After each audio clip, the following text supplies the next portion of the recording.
హల్లెలూయా. మంచిది. ప్రభు అయిన యేసు క్రీస్తు ఉన్నత నామమున ఈ పరిచర్యలో ఉన్న వృద్ధులైన పెద్దలైన లాజరయ్య గారికి హృదయపూర్వకమైన వందనాలు.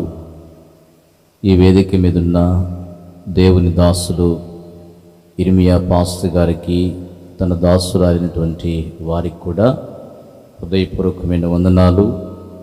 మరి స్టీవెనయ్య గారు కూడా ఉన్నారు, దైవజనులకు కూడా హృదయపూర్వకమైన వందనాలు తెలియజేస్తున్నాం.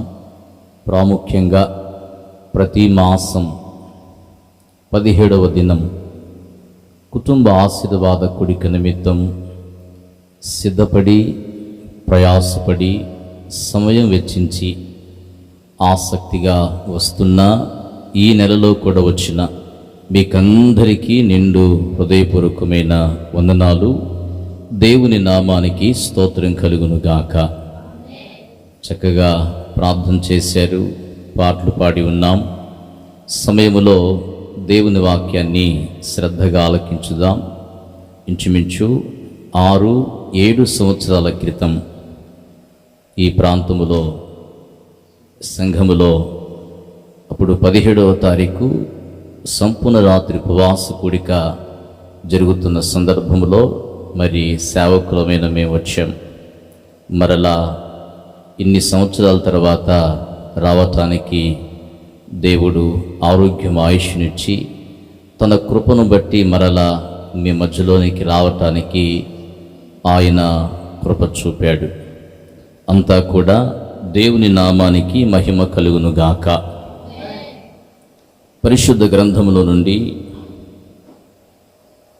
దేవుని వాక్యాన్ని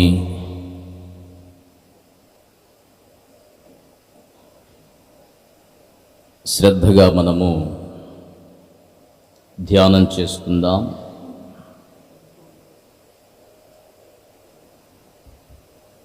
సమూయేలు మొదటి పుస్తకము, సమూయేలు మొదటి గ్రంథము 2వ అధ్యాయము 30వ వచనము జ్ఞాపకం చేసుకుందాం. నీ ఇంటి వారును నీ పితరుని ఇంటి వారును నా సన్నిధిని యాజకత్వము జరిగించుదురని ఇప్పుడు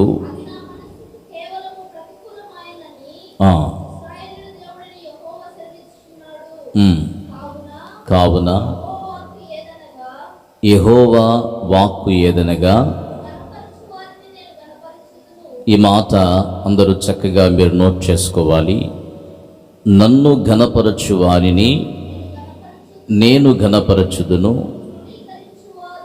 నన్ను తృణీకరించువారు తృణీకారమందుదురు. చాలు, తరలు పైకెత్తుదామా. చదవబడిన లేఖన భాగం మనందరికీ బాగా పరిచయమైన సందర్భం. షిలోహు మందిరములో ఒక యాజక పరిచర్య జరుగుతుంది. యాజకుడికి సంతతి ఉన్నారు. అదే మందిరములో బాలుడైన శామ్యూయలు కూడా పెరిగి పెద్దవాడై మరి ఆ పరిచర్యకు చేదోడుగా ఉన్నట్లు మనకు బాగా తెలుసు. దేవుని ఉద్దేశం ఏంటంటే, ఆ రోజు షిలోహు మందిరం కావచ్చు, ఈరోజు పిలువబడుతున్న క్రైస్తవ ఆలయాలు, ఆ రోజు ఉన్నటువంటి యాజక పరిచర్య కావచ్చు, ఈరోజు ఉన్నటువంటి సేవా పరిచర్య కావచ్చు, ఆ రోజు ఉన్న భక్తులే కావచ్చు, ఈరోజు ఉన్నటువంటి మనమైన దేవుని యొక్క వాక్కు మాట ఏంటంటే, దేవుడైన యెహోవాను ఘనపరిస్తే ఆయన కూడా మనలని ఘనపరుస్తాడు అని దేవుని వాక్యం చెప్తుంది. గట్టిగా చప్పట్లు కొడదాం దేవుని నామానికి.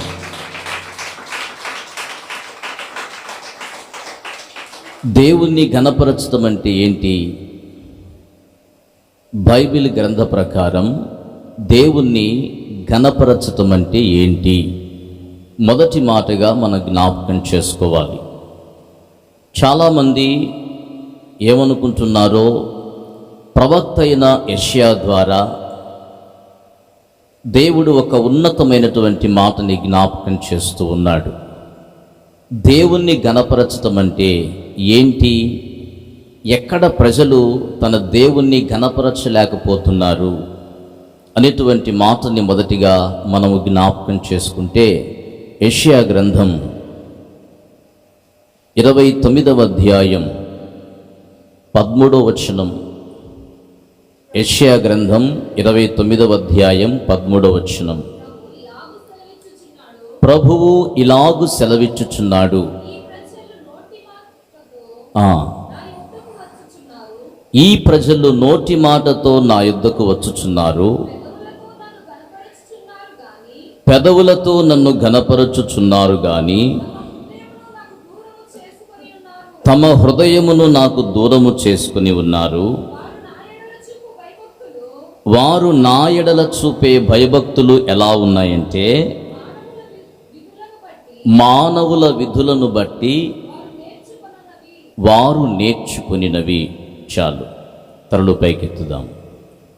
అంటే ఈ రోజున ఈ కుటుంబ ఆశీర్వాద కూడికలో దేవుడు నిన్ను ఘనపరచాలంటే మనము దేవుణ్ణి ఏం చేయాలి? ఘనపరచాలి. దేవుడు నిన్ను ఘనపరచాలంటే, దేవుడు నిన్ను హెచ్చించాలంటే మనము కూడా దేవుని నామాన్ని ఘనపరచాలి. మనం ఏమనుకుంటున్నాం? ప్రవక్త అయిన యెషయా ద్వారా ఏం మాట్లాడుచున్నాడు దేవుడు? ఏమంటున్నాడంటే, ఈ ప్రజలు నోటి మాటతో నన్ను ఘనపరచుచున్నారు, పెదవులతో ఘనపరుస్తున్నారు గాని వారి హృదయము మాత్రము నాకు దూరంగా ఉంచుకొని ఉన్నారు. ఇదే ప్రస్తావన ప్రభు అయిన యేసు క్రీస్తు కూడా ప్రస్తావించాడు శరీరధారిగా ఉన్నప్పుడు. మత్తయి సువార్త 15వ అధ్యాయం, మీరు నోట్ చేసుకోండి, 7 నుంచి 9 వచనాలు. తరలు నా పైకెత్తి నా వైపు చూడండి. ఈ కుటుంబ ఆశీర్వాద కూడికకు వచ్చినటువంటి మనమైనా, సమాజములో పిలువబడుతున్న ఏ క్రైస్తవయమైనా, మేము దేవుణ్ణి ఘనపరుస్తున్నాము అనేటువంటి వాళ్ళందరూ ఏమి తెలుసుకోవాలంటే, ఈ ప్రజలు నన్ను నోటి మాటతో పాడగలుగుతున్నాం, ప్రార్థించగలుగుతున్నాం, ప్రసంగించగలుగుతున్నాం. ఈ ప్రజలు పెదవులతో నన్ను ఘనపరుస్తున్నారు గాని వారి హృదయము నాకు దూరముగా ఉంది.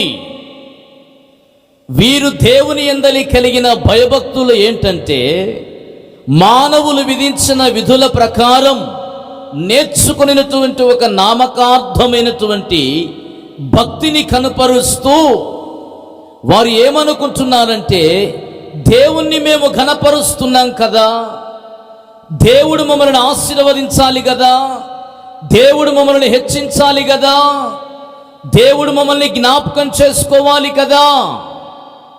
కానీ ఈ రాత్రి దేవుని వాక్యం ఏం చెప్తుందంటే, ఆ రోజు ప్రజలే కాదు, నేడు ఈ మాటలు వింటున్న మనమైనా ఎవరైనా దేవుణ్ణి ఘనపరుస్తున్న విధానం ఎలా ఉంది? ఈ రోజున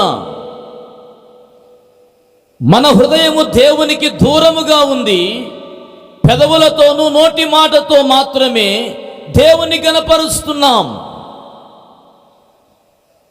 ఈ పరిశుద్ధ స్థలం మీద ఈ మాట మాట్లాడుతున్నానని మీరేం అనుకోమాకండి. ఇదిగో ఈమె నాకు భార్యగా ఉండాలి కానీ, ఇదిగో ఈయన నాకు భర్తగా ఉండాలి కానీ, భార్యగా ఉండాలి కానీ, భర్తగా ఉంటాను కానీ నా మనస్సు మాత్రం ఆమె మీద, ఆయన మీద ఉండదు. ఇది క్రమమైనటువంటి విధానమేనా? చెప్పండి. నీవు నాకు భార్యగా ఉంటావు కానీ నా మనస్సు అయితే నీ మీద లేదు. నీవు నాకు భర్తగా పిలువబడతావు కానీ నా హృదయం అయితే నీ మీద లేదు. మనం ఆరాధించే దేవుడు కూడా ఏమంటున్నాడంటే, నన్ను ఆరాధిస్తున్నాం, సేవిస్తున్నాం, ఘనపరుస్తున్నామని మీరు అంటున్నారు కానీ మీ హృదయము నాకు సమీపముగా లేదు. బాహ్యంగా మొట్టమొదట మన హృదయం దేవునికి ఇచ్చి దేవుణ్ణి కనపరచాలి. గట్టిగా చప్పట్లు కొడదామా? నా కుమారుడా, నీ హృదయమును నాకు ఇమ్మని చెప్పబడిన ఉపదేశమును బట్టి మన హృదయములో దేవునికి మనము స్థానమిచ్చి ఆయన్ను ఘనపరచాలి. ఆయన్ను ఘనపరచాలి. చిన్న మాట బైబిల్ గ్రంథములో మీకు జ్ఞాపకం చేస్తాను. ఒక వ్యక్తి ఉన్నాడు, గారడీ సీమోను. చెప్పండి, ఏం పేరు? ఆయన ఒకప్పుడు గారడీ చేశాడు. ఆయన ద్వారా కూడా చాలా కార్యాలు జరిగాయి. ప్రజలందరూ విభ్రాంతి పొందారు.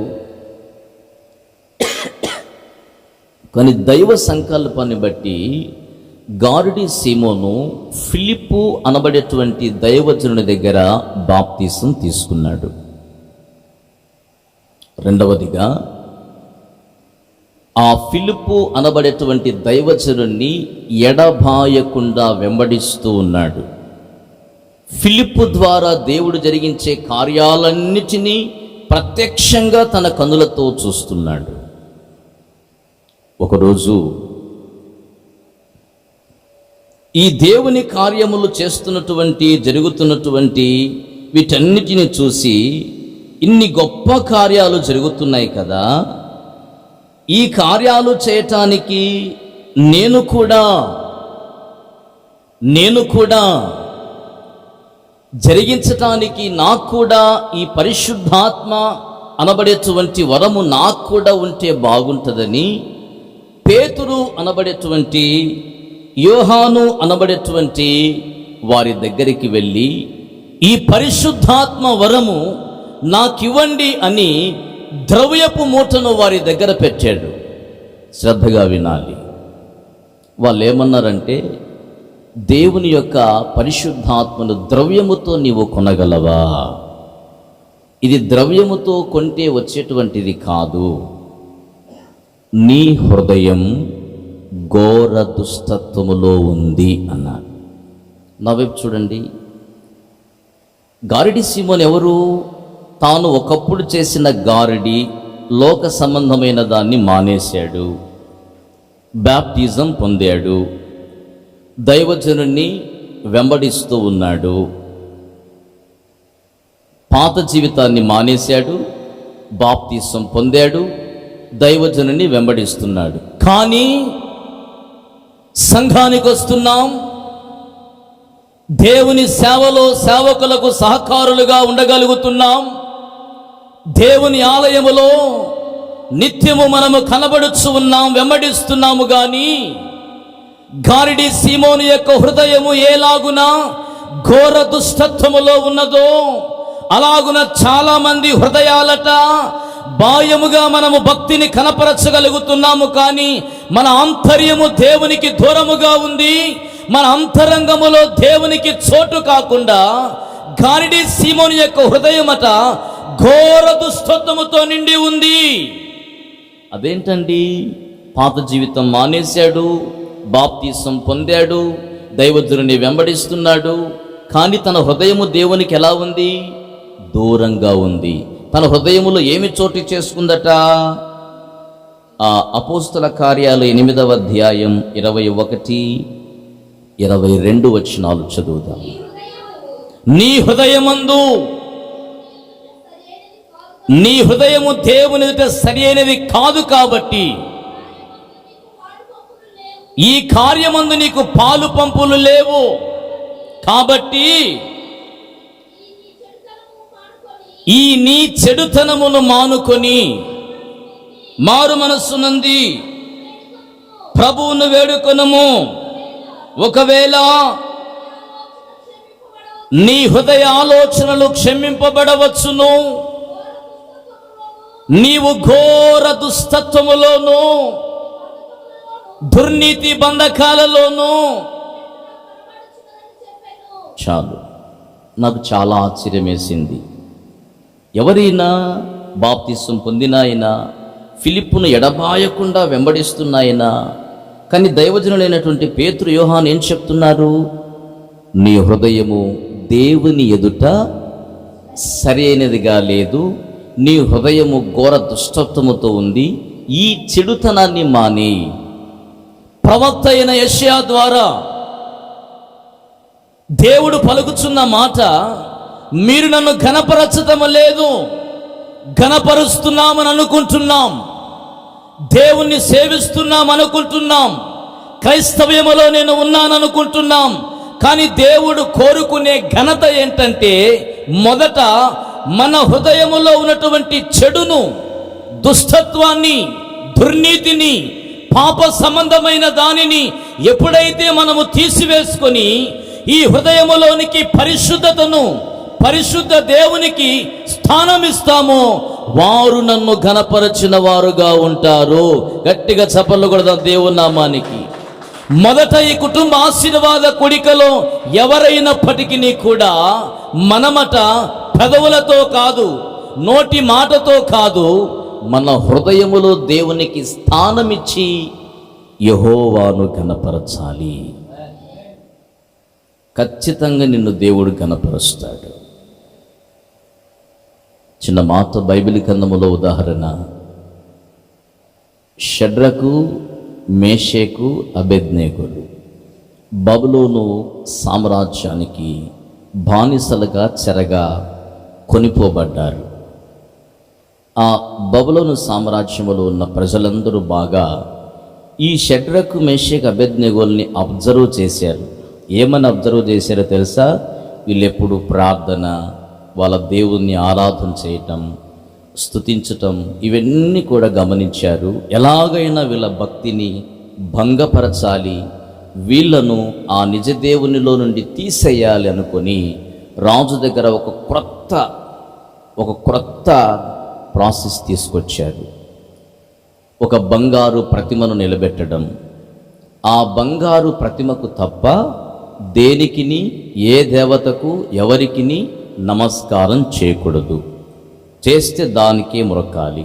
ఒకవేళ ఈ రాజు ఆజ్ఞ తిరస్కారం ఎవరైనా చేస్తే వారిని అగ్నిగుండములో వేయబడతారు. శ్రద్ధగా విందాం. ఈ ఆజ్ఞ జారీ అయింది. ఆజ్ఞ జారీ అయిన తర్వాత కూడా ఈ షడ్రకు, మేషేకు, అబేద్నెగోలు ఏం చేస్తున్నారు? దానియేలు గ్రంథం 3వ అధ్యాయం ఒకసారి 14వ వచనాన్ని చూద్దాం. అంతటా నెబుకద్నెజరు వారితో మాట్లాడుచూ ఉన్నాడు, షడ్రకు, మేషకు, అబేద్నెగో,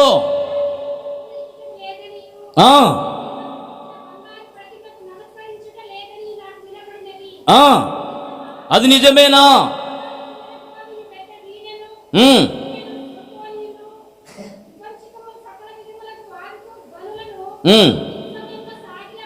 పదహారు చదువుదాం, 17 కూడా చూసుకుందాం. రాజుకు చెబుతున్నటువంటి ప్రత్యుత్తరం, నెబుకద్నెజర్, ఇందును గూర్చి మాకు ప్రత్యుత్తరం ఇవ్వాల్సిన అవసరత లేదు.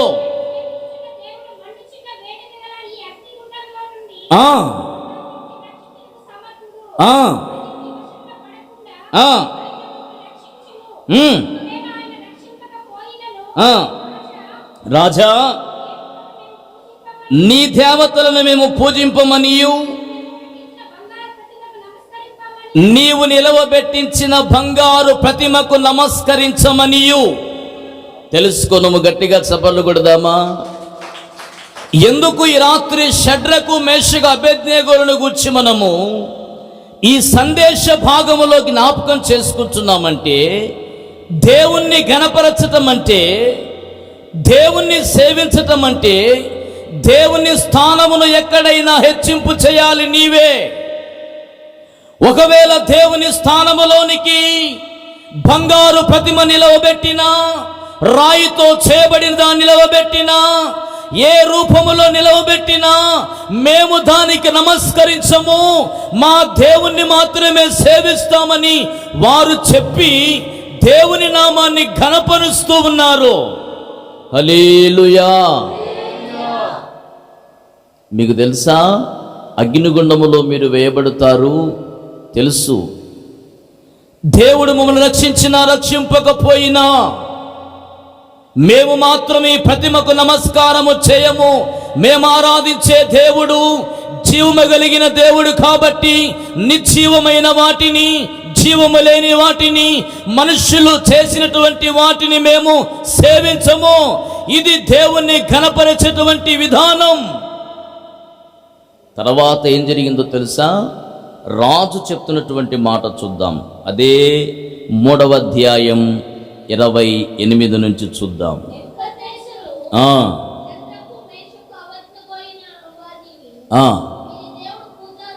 వీరి దేవుడు పూజార్హుడు, ఆయన తన దూతను పంపి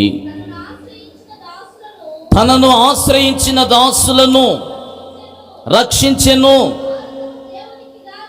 వారు తమ దేవునికి గాక మరి ఏ దేవునికి నమస్కరింపకయు, ఏ దేవుణ్ణి సేవింపకయు ఉందుమని తమ దేహములను అప్పగించి రాజు యొక్క ఆజ్ఞను వ్యర్థపరిచిరి. ఇప్పుడు 30వ వచనం. అంతటా నుండి రాజు షడ్రకు, మేషకు, అబేద్నెగోలను వారిని బబులోను సంస్థానములో హెచ్చించాడు. గట్టిగా చప్పట్లు కొడదాం. మనము నివసించేది పల్లెైనా పట్టణమైనా, దేశమైనా విదేశమైనా, భాష ప్రాంతము ఏదైనా కానీ నీ ద్వారా మనం ఆరాధించగలిగిన దేవుని ఉన్నత నామము ఘనపరచబడాలని దేవుడు నిన్ను మనలను ఈ భూమి మీద నిలవబెట్టాడు. కానీ మనము ఎంతవరకు భక్తిని హద్దు వేసుకున్నామంటే ప్రవక్త ద్వారా చెప్పాడు, వీళ్ళు యెహోవా యందు కలిగిన భయభక్తులు ఎంతవరకు లిమిట్ అంటే మానవులు విధించిన విధి విధానాల ప్రకారమే ఇది భక్తి అని అనుకుని అక్కడే ఉన్నాం. షడ్రకు, మేషకు, అబేద్నెగో అనబడినటువంటి వారిని బబులోను సంస్థానములో దేవుడు హెచ్చించాడు. దేవుణ్ణి ఘనపరిస్తే నువ్వు ఉద్యోగములోనైనా, వ్యాపారములోనైనా, వ్యవసాయములోనైనా, నువ్వు పనిచేసే చోటనైనా, చదువు సంధ్యలోనైనా, 10గురిలోనైనా, 4గురిలోనైనా దేవుణ్ణి ఘనపరిస్తే ఖచ్చితంగా దేవుడు నిన్ను కూడా హెచ్చించి ఘనపరుస్తాడు. వారి ఉద్దేశం ఏంటంటే, ఒకవేళ రాజు ఆజ్ఞను బట్టి ఈ ప్రతిమను మేము నమస్కరించకపోతే బాహ్యంగా ఈ దేహాలు కాలిపోతాయేమో, మీరు చేసినటువంటి వేడిమి కలిగిన అగ్నిగుండములో పడవేయబడతాం. అయితే ఆత్మ నశించిపోకుండగా దేహమును ఆత్మను చంపగలిగే అధికారము కలిగిన దేవుణ్ణి మేము మహిమపరచకపోతే దేవుని అగ్నిలో నుండి మేము కాపాడబడాలి. కాబట్టి మేము ఆ దేవుణ్ణి తప్ప ఎవరిని సేవించము. గట్టిగా చప్పట్లు కొడదాం. హల్లెలూయా. ఇది దేవుణ్ణి ఘనపరచటం, హృదయములో దేవునికి స్థానం ఇవ్వటం. వీళ్ళు ఎక్కడున్నారు? స్వతంత్ర దేశములో లేరు. బబులోను సామ్రాజ్యం చెప్పండి, వారి భక్తి వారు చేసుకోవడానికి స్వతంత్రత, వారి ఆరాధన వారు చేసుకోవడానికి స్వేచ్ఛ. అక్కడ వారేమి పౌర హక్కు కలిగిన వారు కాదు, బానిసలు. భక్తిని, ఈ హృదయం, ఈ దేహమును అర్పించారు అని ఇక్కడ వ్రాయబడి ఉంది. వారి దేవునికి వారి దేహాలను, ఈరోజు మన హృదయం, మన దేహం దేవునికి అర్పించి దేవుణ్ణి ఘనపరచాలి. అప్పుడు దేవుడు నిన్ను ఎక్కడైనా, బాబులోనైనా, ఐగుప్తైనా, ఇండియా అయినా, ఇంకో దేశమైనా, ఇంకో ప్రాంతమైనా నిన్ను ఖచ్చితంగా హెచ్చించి ఘనపరచేటువంటి దేవుడు. ఆమేన్ చెప్దామా? హల్లెలూయా, హల్లెలూయా. రెండవదిగా మనం చూద్దాం, సామెతల గ్రంథం 3వ అధ్యాయం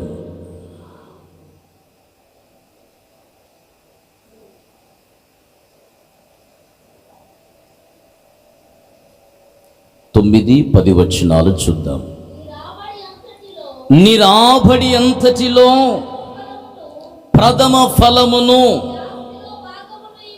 నీ ఆస్తిలో భాగమునిచ్చి యెహోవాను ఘనపరచుము. అప్పుడు నీ కొట్లలో ధాన్యము సమృద్ధిగా ఉంటది, నీ గానుగలలో నుండి క్రొత్త ద్రాక్షారసము పైకి పొరలి పారును. గట్టిగా చప్పట్లు కొడదాం. దేవుడు ఎప్పుడు నీ కొట్లలో ధాన్యమును సమృద్ధిగా ఉంచుతాడు. దేవుడు ఎప్పుడు నీ ఆర్థిక పరిస్థితులను మెరుగులోనికి తీసుకువస్తాడు. దేవుడిని ఎప్పుడు ఒక ఉన్నతమైన స్థాయిలో దేవునిని జ్ఞాపకం చేసుకుంటాడంటే, దేవుణ్ణి ఘనపరచే విధానము మరొకటి ఏంటంటే, నీ రాబడి అంతటిలో ప్రథమ ఫలమును యెహోవాకు ఇచ్చి ఘనపరచు. రాబడి అంతటిలో ప్రథమ ఫలమే కావచ్చు, 10వ భాగమే కావచ్చు, నీ చేతుల కష్టార్జితములో నుండి దేవునికి నువ్విచ్చి ఘనపరచాలి. ఘనపరుస్తున్నామా? మనం ఎంతసేపు ధాన్యము లేదు అని అనుకుంటున్నాం, ధనము లేదు అనుకుంటున్నాం, దేహానికి ఆరోగ్యం లేదు అనుకుంటున్నాం, పంట చేతికి రావటం లేదు అనుకుంటున్నాం, చేతి పనులు లేవు అనుకుంటున్నాం, కరువు వస్తుంది అనుకుంటున్నాం, క్షామం ఏంటి అనుకుంటున్నాం. కానీ దీనికి సొల్యూషన్ ఏంటి చెప్తుందంటే, అప్పుడు ఎప్పుడంటే నీకు కలిగిన దానిలో యెహోవాకు ఇచ్చి ఘనపరచాలి. చిన్న మాట, ఎందుకు ఇవ్వాలండి? దేవునికి ఎందుకు ఇవ్వాలి? 2వ దినవృత్తాంతములు 31వ అధ్యాయం 3-4 వచనాలు చదువుకుందాం.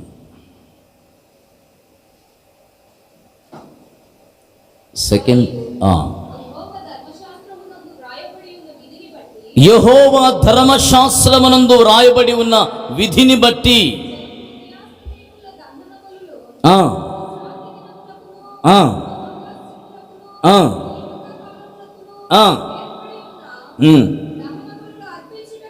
దహన బలులు అర్పించుటకై తనకు కలిగి ఉన్న ఆస్తిలో నుండి రాజు ఒక భాగమును ఏర్పాటు చేశాడు. మరియు యెహోవా ధర్మశాస్త్రమును బట్టి యాజకులను లేవీయులను ధైర్యము వహించి తమ పని జరుపుకొనున్నట్లు ఎవరి భాగములను వారికి ఇవ్వవలసినదని యెరూషలేములో కాపురమున్న జనులకు అతడు ఆజ్ఞాపించును. గట్టిగా చప్పట్లు కొడదామా? హల్లెలూయా. ఆజ్ఞ వెల్లడి అయినతోని ఇశ్రాయేలు ప్రథమ ఫలములైన ధాన్య ద్రాక్షారసములు నూనెను తేనె సస్య ఫలముల విస్తారముగా తీసుకొని, గట్టిగా కొట్టు చప్పట్లు. ఆజ్ఞ జారీ అయిన వెంటనే ఇది యెహోవా ధర్మశాస్త్ర విధానం. ఒకవేళ మనం అనుకోవచ్చు, ఈ ప్రసంగం విన్న వెంటనే, అంటే ఈరోజు కాదు, ఇలాంటి ప్రసంగాలు విన్నప్పుడు, ఇలాంటి వాక్యాలు విన్నప్పుడు 10వ భాగం ప్రథమ ఫలం ఇది పాత నిబంధనది అని మనం కొనుక్కోవచ్చు. పాత నిబంధన అయినా క్రొత్త నిబంధన అయినా ఎందుకు ఇవి దేవుడు ఏర్పాటు చేశాడంటే, అక్కడ మనం చదువుకున్నాము, యెహోవా ధర్మశాస్త్రాన్ని బట్టి యాజకులు లేవీయులు ధైర్యంగా సేవ చేయటానికి. కుటుంబ ఆశీర్వాద కూడిక ఊరికనే జరుగుతుందా? వాగ్దాన కూడిక ఊరికనే జరుగుతుందా? సంఘ కార్యక్రమాలు ఊరికనే జరుగుతాయా? సంఘం తరపున సభలు ఊరికనే జరుగుతాయా? సంఘములో కావలసిన సేవోపకరణములు ఊరికనే వస్తాయా? లేవీయులు యాజకులు ధైర్యముగా వారి పని, వారి సేవ జరిగించటానికి ఆ రోజు ఇశ్రాయేలుకు దేవుడు పెట్టిన యెహోవా ధర్మశాస్త్ర విధి, ఆ రోజైనా కావచ్చు, ఈ రోజైనా కావచ్చు, దేవుని సేవకులు ధైర్యముగా ప్రతి సంఘ కార్యక్రమాన్ని, ప్రతి సభను, ప్రతి సమాజ కూడికను ధైర్యముగా సేవ చేయటానికి ఏం చేయాలి? ఇశ్రాయేలీలు ఖచ్చితంగా సహకారులుగా ఉండాలి. ఇది యెహోవా ధర్మశాస్త్రం విధించిన ఆజ్ఞ. ఆ రోజైనా కావచ్చు, ఈ రోజైనా కావచ్చు, పరిచర్యకి సేవకులు ధైర్యంగా చేయాలి. దేవుడు మీకు ఇచ్చిన సేవకులు ధైర్యంగా కొన్ని ప్రార్థనలు పెట్టుకోవాలంటే వాళ్ళకు ధైర్యం ఎక్కడి నుంచి వస్తుంది? అదిగో హిజ్కియా అంటున్నాడు, ఉదయ అస్తమయ ఆయా కాలాన్ని బట్టి జరగవలసినటువంటి వాటికి మీరు ఇవ్వవలసిన వాటిని మీరు ఇస్తేనే లేవీయులు, యాజకులు ధైర్యంగా సేవ చేస్తారు. హల్లెలూయా. ఈరోజు మనం దేవుని సేవ కొరకు, పరిచర్య కొరకు ఏం చేయాలి? నీ రాబడిలో యెహోవాకు ఇచ్చి ఘనపరచాలి. ఘనపరుస్తున్నామా? దేవునికి ఇచ్చే విషయంలో మనము చేయి వెనకబడి ఉంటే ఆయనను ఘనపరచటం లేదు అని అర్థం.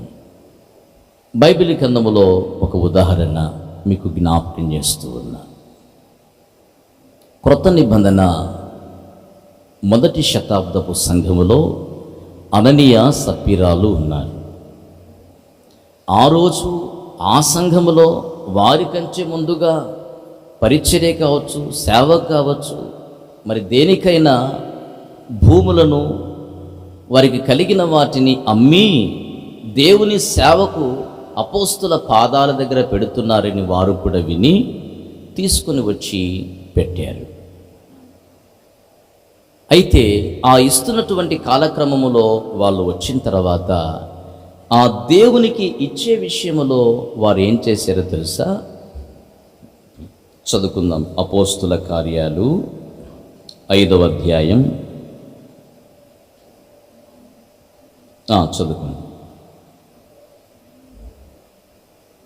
4వ వచనము నుండి చదువుదాం. 3 నుంచి చదువుదాం. అప్పుడు పేతురు, అననీయ, నీ భూమి వెలలో కొంత దాచుకొని పరిశుద్ధాత్మను మోసపుచ్చుటకు సాతాను ఎందుకు నీ హృదయాన్ని ప్రేరేపించెను? అది నీ యొద్ద ఉన్నప్పుడు నీదే కదా. అమ్మిన పిమ్మట అది నీ వశమై ఉండలేదా?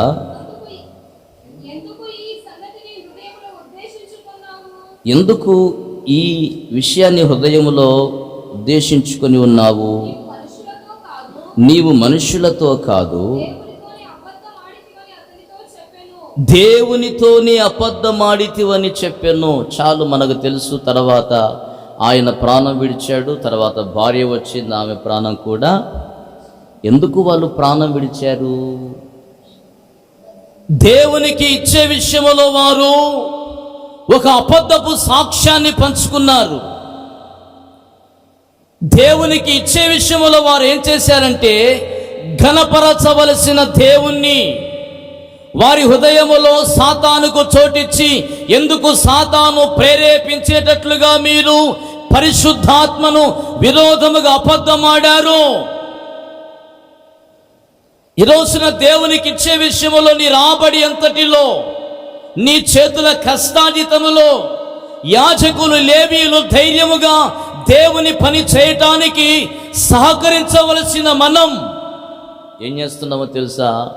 దాన్ని అననీయ సప్పిరాలు ఏ విధముగా దాచుకొని అబద్ధమాడి అపవాదికి చోటిచ్చారో అలాగున దేవుని యొక్క నామాన్ని మనం హీనపరుస్తూ ఉన్నాం. బాహ్యంగా మరణము, చావు, శాపము, శిక్ష అని చెప్పట్లేదు, కానీ దేవుడు నీకు ఇచ్చిన రాబడి అంతటిలో నీవు యెహోవాకు ఇచ్చి ఏం చేయాలి? ఘనపరచాలి. అది వాక్యం, దేవుని వాక్యం. అది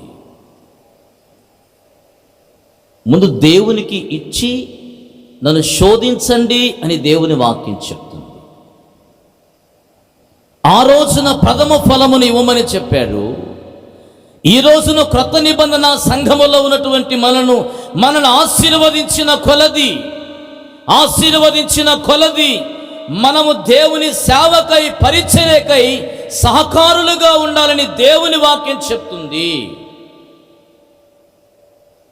ఈ రోజున మన కొట్లలో ధాన్యం, దేవుని దీవెన మన కుటుంబాలలో మనం చవి చూడాలంటే దేవుణ్ణి ఘనపరచుటకు నీకు కలిగిన దానిలో దేని కొరకంటే దేవుని సేవ ధైర్యంగా చేయటానికి నువ్వు ఇచ్చి ఘనపరచు. అది దేవునిది. ఒక్క మాట మనం గుర్తుపెట్టుకోవాలి. చెప్పండి, ఎవరిది అది?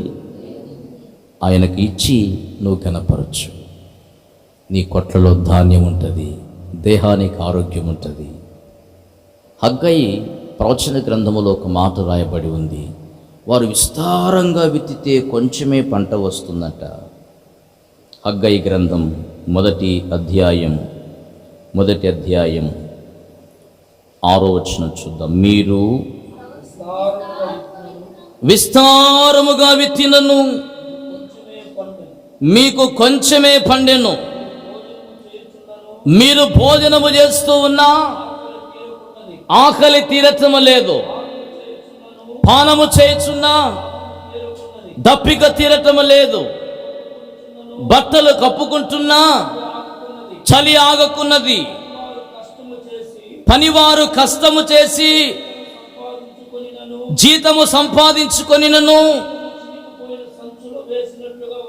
ఆ జీతము చినిగిపోయిన సంచిలో వేసినట్టుగా ఉన్నది.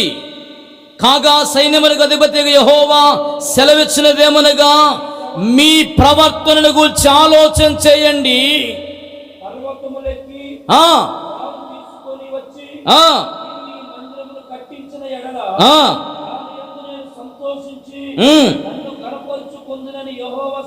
గట్టిగా చప్పట్లు కొడదాము. హల్లెలూయా.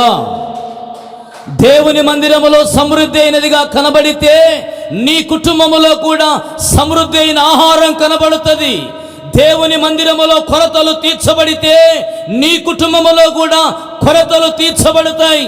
దేవుని మందిరములో ఏ అవసరతలు ఉన్నా వాటి విషయములో నీవు సేవకులు ధైర్యంగా సేవ చేయటానికి నువ్వు ముందుకొస్తే దేవుడు కూడా నిన్ను ఘనపరచటానికి దృష్టి పెట్టి జ్ఞాపకం చేస్తుంటాడు. మనమేమనుకుంటున్నామంటే విస్తారంగా విత్తాం, పంట కొంచెం, భోజనం చేస్తున్నాం, ఆకలి తీరటంలా, పానం చేస్తున్నాం, దప్పిక. ఎందుకు ఇవన్నీ అంటే దేవునికి ఇచ్చే విషయములో, ఘనపరిచే విషయములో మనం వెనకబడి ఉన్నాం. మనందరికీ తెలుసు, ఏలియాని కేరీతు వాగు దగ్గరికి పంపాడు. అక్కడి నుండి సారెపతు విధవరాలు దగ్గరికి పొమ్మని చెప్పాడు. అక్కడికి వెళ్ళిన తర్వాత ఆమెను నీళ్ళు అడిగాడు. వెళుతూ ఉండగా, కాదమ్మా అప్పం చేసుకొండ్రా అన్నాడు. ఆమె అంది, ఉన్నది కొంచెం, అది నేను నా బిడ్డ తిని ఇదే చివరిది, ఇక మేము కూడా చావాలి. కానీ ఆయన అన్నాడు, తీసుకురా తల్లి ముందు అన్నాడు. తెచ్చి ఇచ్చింది.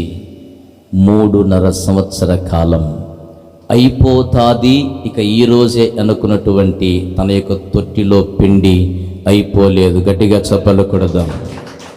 దేవునికి ఇచ్చే విషయములో కానీ, బైబిల్ గ్రంథములో ప్రవక్తల కాలములో కానీ, రాజుల కాలములో కానీ, అపోస్తుల కాలములో కానీ, బోధకులైన ఉపదేశకులైనా, అది పాత నిబంధన అయినా కొత్త నిబంధన అయినా, దేవునికి ఇచ్చే విషయములో ఎవరైతే దాతృత్వము కలిగి ఉంటారో వారి తొట్టిలో పిండి అయిపోలేదు, వారి బుడ్డిలో నూనె అయిపోలేదు.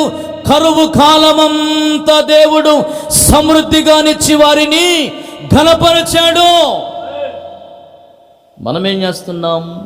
అననీయ సప్పిరాల్లాగా దాచుకునే ప్రయత్నం చేస్తున్నాం. చెప్పండి, ఏం చేస్తున్నాం?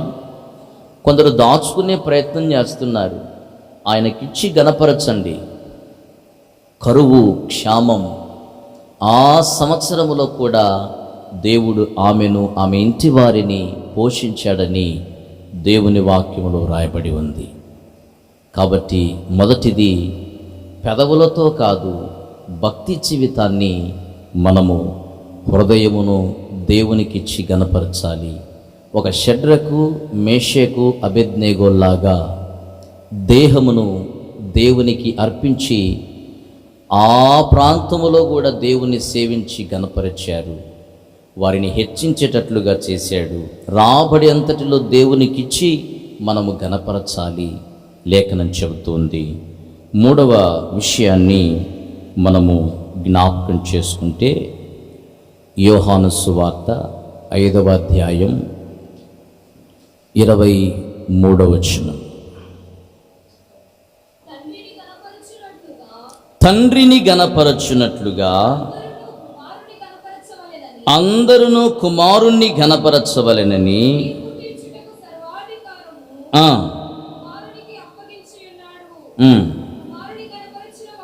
కుమారుణ్ణి గణపరచిన వాడు ఆయనను పంపిన కుమారుణ్ణి గణపరచని వాడు తండ్రిని గణపరచడు. చాలు, నా వైపు చూడండి. అక్కడ వ్రాయబడినటువంటి మాట ఏంటంటే యోహాను సువార్త 5:23లో తండ్రిని గణపరచున్నట్లుగా అందరూ కుమారుణ్ణి గణపరచవలెను, తీర్పు తీర్చటానికి సర్వాధికారము కుమారునికి అప్పగించి ఉన్నాడు. కుమారుణ్ణి గణపరచని వాడు తండ్రిని కూడా గణపరచడు. అంటే దేవుని వాక్యం ఏం చెప్తుంది? ఈరోజు ప్రభువైన యేసు క్రీస్తును మనము ఘనపరచాలి. ఏ స్థానములో ఉండి ఆయనను ఘనపరచాలి? ఆయనను ఏ స్థానములో పెట్టాలి? తండ్రి నేను ఏకమై ఉన్నాం, నాలో తండ్రి ఉన్నాడు, తండ్రిలో నేను ఉన్నాను. తండ్రి నేను ఏకమై ఉన్నాం. తండ్రిని గణపరచినట్లు నన్ను గణపరచండి, కుమారుణ్ణి. ఈ రోజున ఎన్నో వివాదాలు, భిన్నమైనటువంటి బోధలు ప్రయాణం చేస్తూ ఉన్నాయి. తండ్రి అయినటువంటి దేవుడు ప్రభు అయిన యేసుక్రీస్తు ఏకమై ఉన్నారని ప్రభు అయిన యేసుక్రీస్తు జ్ఞాపకం చేస్తూ ఉన్నాడు. పౌలన్నాడు, దేవునితో సమానుడైన ఆయన మన పాప పరిహారార్థ బలియాగము కొరకు మనుష్య కుమారునిగా ఈ లోకానికి వచ్చాడు.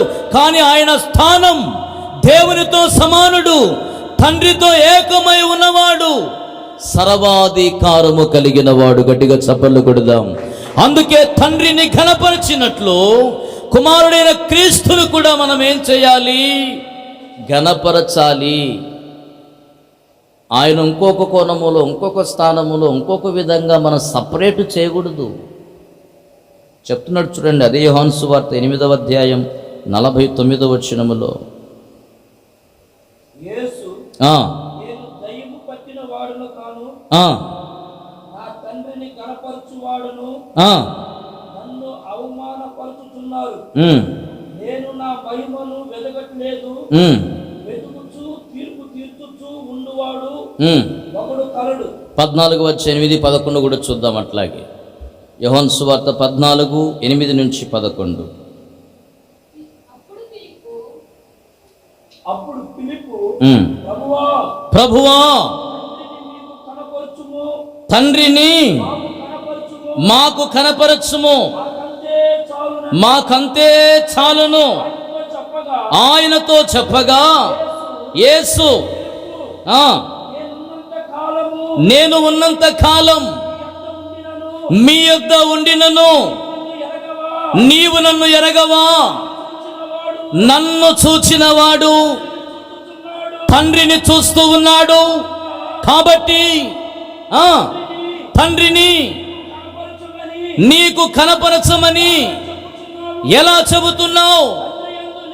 తండ్రి యందు నేనును, నా యందు తండ్రియు ఉన్నామని నమ్మటము లేదా? నేను మీతో చెబుతున్న మాటలు తండ్రి నా యందు నివసించుచు తన క్రియలు చేయుచున్నాడు. గట్టిగా చప్పట్లు కొడదాం. ప్రభువైన యేసుక్రీస్తుని వెంబడిస్తున్న ఆ రోజు కూడా వారు అన్నారు, తండ్రిని మా కనపరచు. మళ్ళా మీకేంటండి డౌటు?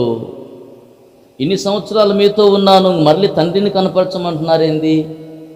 నాలో తండ్రిని చూడటం లేదా? మీరు సపరేట్ చేస్తున్నారేంటి? ఇంకొక దేవునిలాగా తీసుకొస్తున్నారేంటి? సపరేట్ చేయొద్దు. తండ్రి యందు నేనున్నాను, నా యందు తండ్రి ఉన్నాడు, ఏకమై ఉన్నాం. అందుకే అన్నాడు, తండ్రిని ఘనపరచినట్లు నన్ను కూడా ఘనపరచాలి. వేరు చేయొద్దు. బోధరూపకముగానైనా లేఖనమును తప్పిదముగా చెప్పైనా తండ్రి నేను ఏకమై ఉన్నామని యేసుక్రీస్తు చెప్పిన విధముగా వారు ఏకమై ఉన్నారు కాబట్టి ఆయన మనము ఘనపరచాలి. సర్వాధికారము కలిగి ఉన్నాడు ఆయన. మరో చోట అంటాడు, తండ్రి ఏ విధముగా తనకు తాను జీవము కలిగి ఉన్నాడో నేను కూడా అలాగే జీవం కలిగి ఉన్నాను. హల్లెలూయా. ఏకమై ఉన్నారు.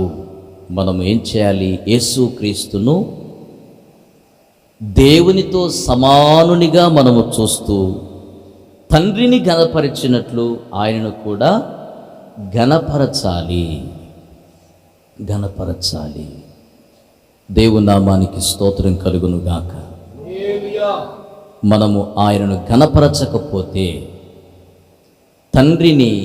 ఆయనను ఘనపరచకపోతే తండ్రిని కూడా ఘనపరచనట్లే అని ఆ రోజు వారితో యేసు ప్రభు చెప్పాడు. మనము ఘనపరచేటువంటి స్థానము ఆయనకు ఉంది.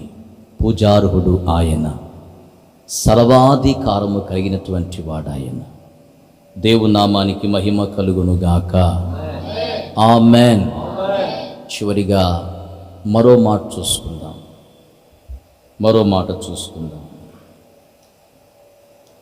మలాకి గ్రంథము 1వ అధ్యాయం 6వ వచనం. కుమారుడు తన తండ్రిని ఘనపరచును గదా, దాసుడు తన యజమానుని ఘనపరుస్తాడు గదా. నా నామాన్ని నిర్లక్ష్య పెట్టే యాజకులారా,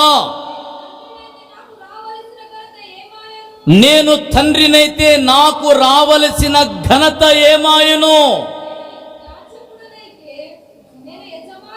నేను యజమానుడనైతే నాకు భయపడువాడెక్కడ ఉన్నాడో అడుగగా. చాలు, నా వైపు చూద్దామా? తండ్రిని కుమారుడు ఏం చేస్తాడు చెప్పండి?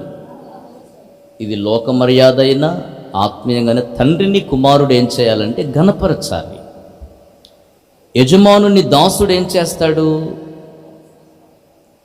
యాజకులైనటువంటి వారిని దేవుడు ఏమడుగుతున్నాడంటే, నేను మీకు తండ్రినైతే ఆ ఘనత నాకు రావాలి కదా, నేను మీకు యజమానుడనైతే మీరు దాసులైతే ఆ ఘనత నాకు రావాలి కదా, కానీ రావటం లేదు. ఈరోజున దేవుని సేవకులైనా సంఘములో ఉన్న విశ్వాసులైనా ఆ దైవజనులు ఎంతటి వారైనా, ఎన్ని సంఘాలు కట్టిన వారైనా, ఎన్ని ఆత్మలకు దేవుని వాక్యాన్ని బోధించేవారైనా, దేవునికి సేవ ద్వారా, సంఘము ద్వారా, సేవకుని ద్వారా ఘనత రావాలి. నాకు రావలసిన ఘనత ఏది? దేవుడు వాపోతూ ఉన్నాడు. ఆ మాటలకు అర్థం ఏంటంటే, ఈరోజున దేవునికి చెందవలసినటువంటి ఘనత, మహిమ, ప్రభావాలు ఎవరికి వస్తున్నాయి ఈ రోజునంటే చెప్పండి? మనుష్యులకి. ఈ యాజకులే ఆ సన్మానానికి, ఆ స్థితిలోనికి వెళ్ళిపోయారు. ఈరోజున సేవకులు దేవుని స్థానంలోనికి వచ్చేస్తూ ఉన్నారు. మనుషులు దేవుని స్థానంలోనికి వచ్చేస్తున్నారు. దేవుని వాక్యం ఏమంటుందంటే, తండ్రిని కుమారుడు కనపరిచినట్లు యజమానుని దాసుడు గనపరిచినట్లు నాకు రావలసిన ఘనత ఏది? యాజకులారా, సేవకులారా, పరిచారకులారా. ఈ రోజున దేనికైనా ఆయనే పూజార్హుడు.